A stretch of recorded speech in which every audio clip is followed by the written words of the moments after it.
Welcome to today's episode of the Heaven and Elle podcast. I am your host, Elle Edwards, founder of the Itchy Soul Playground and Yuya, and I'm delighted, as always, to be here and share this with you. And today we are exploring July. Not all of it, it's a big month. Well, it's as big as any other month that's got 31 in it. What we're actually exploring is this idea of time, seasons, things that we are being niggled to explore and play with, and how that plays out when life seems to go so fast.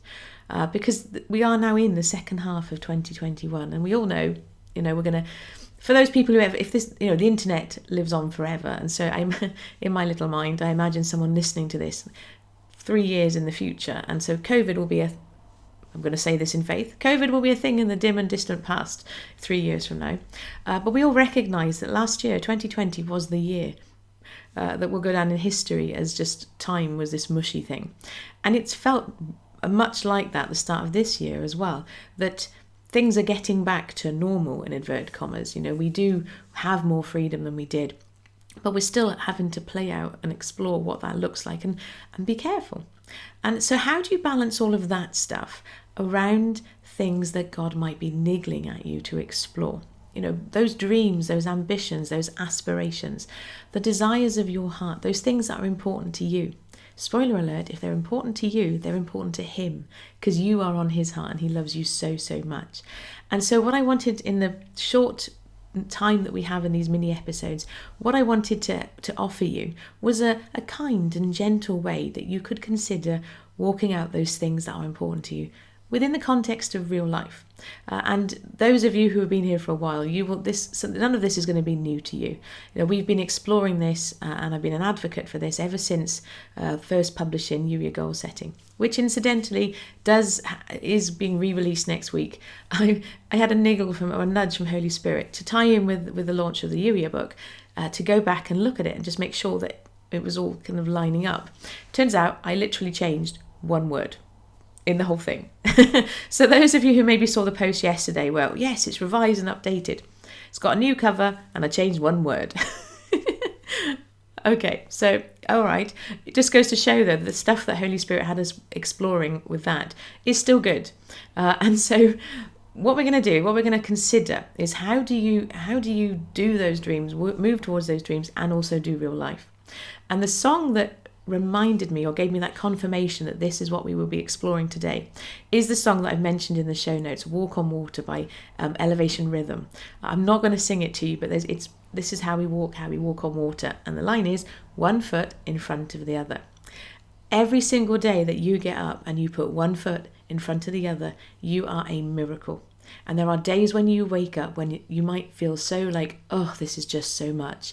You might literally just get up and you might take it moment by moment, hour by hour, 1 foot in front of the other. And just know that when you are doing that, you are walking out a miracle. Even if you don't appreciate it in that moment, you showing up and stepping up and being you in relationship with God and being who you were made to be, that is a miracle in the making. We are getting to watch history unfold every time you step up 1 foot in front of the other.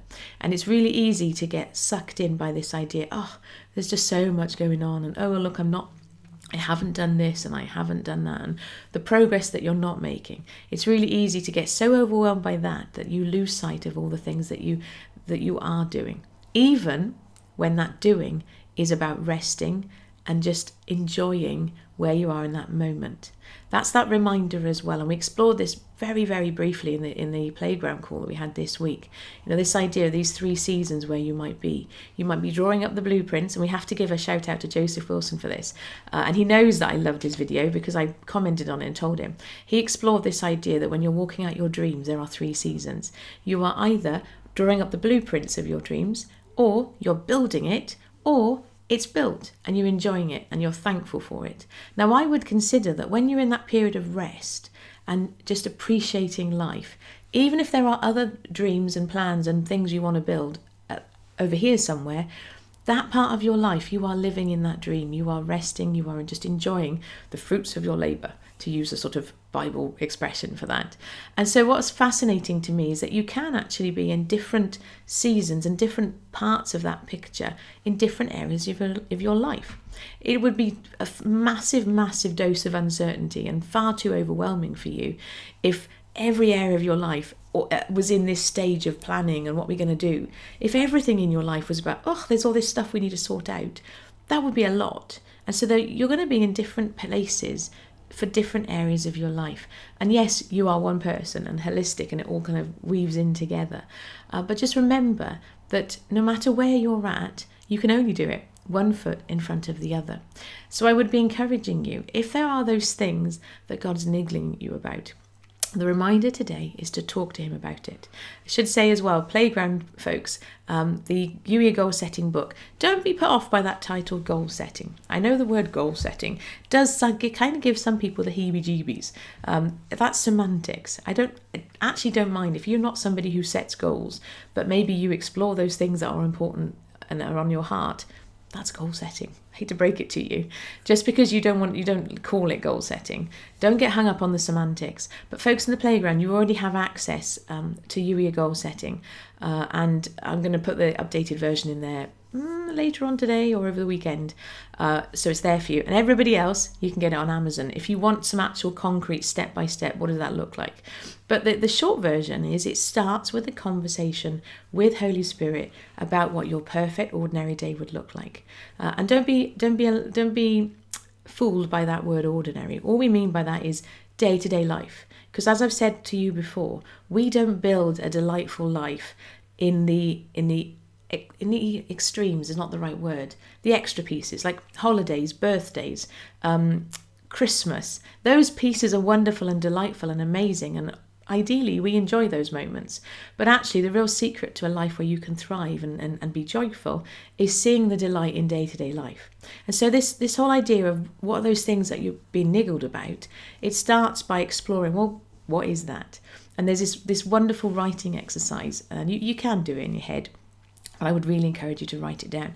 The difference is you do this with Holy Spirit. So you listen to those niggles, because your dreams and ambitions and aspirations, he knows them, he shares them. And so you ask him, okay, what would it look like? What does tomorrow look like?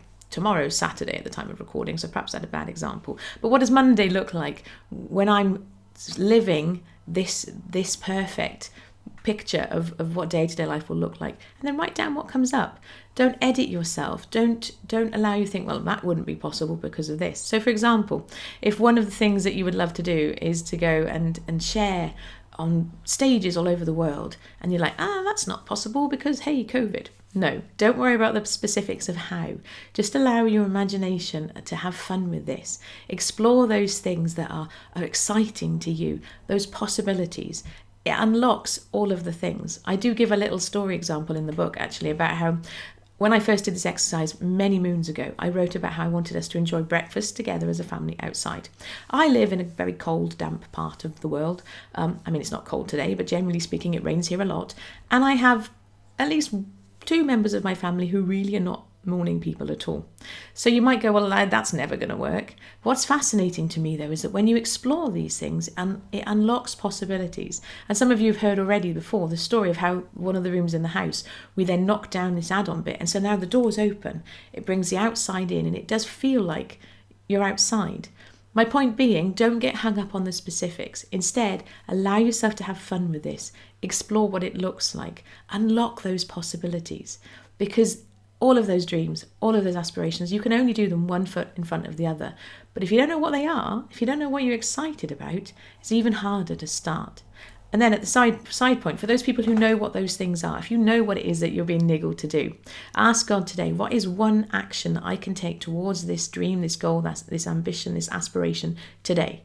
One thing, one teeny tiny step. Ask him and then do it. So there's 2 pieces of playthings here, depending upon where you're at, because we're speaking to lots of different people with different contexts of what day-to-day life looks like, and so trying to paint a picture for as many people, make it as helpful as possible. But those are 2 different playthings that you can explore depending upon whether you know what it is you're excited about or you don't. But more than anything, have that conversation with God about it. Ask him. The first piece is if actually you're struggling to really trust him, explore that piece first. If there's stuff that comes up that you don't really know that he's got your back, explore that with him first, because that's even more important, because you can't explore your dreams and aspirations and your goals unless you know that he's got your back.